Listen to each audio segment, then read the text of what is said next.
చెప్పండి bro, most awaited film game changer pre release ఈవెంట్కి chief గెస్ట్గా పవర్ స్టార్ పవన్ కళ్యాణ్ గారు రాబోతున్నట్టు తెలుస్తుంది కదా. ఒక ప్రేక్షకుడిగా మీకు ఎలా అనిపిస్తుంది? నిజంగా చాలా హ్యాపీగా ఫీల్ అవుతున్నాను బ్రో. ఎందుకంటే పవన్ కళ్యాణ్ గారు రావడం అంటే రామ్ చరణ్ గారు అంటే చాలా అభిమానం కాబట్టి వాళ్ళ బాండింగ్ మనకు తెలుసు. పవన్ కళ్యాణ్ గారిది రామ్ చరణ్ గారిది ఇద్దరిది కాబట్టి 100% వస్తాడు. వాళ్ళ కొడుకు కాబట్టి, అన్న కొడుకు కాబట్టి 100% వస్తాడు, రావాలి. కాబట్టి ఇద్దరిని చూడడం అనేది, ఇంకా డిప్యూటీ సీఎంగా పవన్ కళ్యాణ్ గారిని పక్కన చరణ్ గారిని చూడడం అనేది మనకు అదృష్టం. రెండు కలిసి సరిపోవాడు స్టేజ్ మీద చూడాలంటే.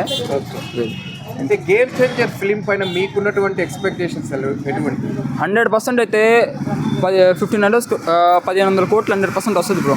నేను చెప్తున్నా కదా, ఇప్పుడు ఎర్రచందనం దొంగతనం చేసే పుష్ప మూవీకే 1400 crores వచ్చినప్పుడు గేమ్ చేంజరు పాలిటిక్స్ గురించి, మన సమాజం గురించే కదా రీసెంట్గా జరిగాయి పవన్ కళ్యాణ్ గారి విషయాలు.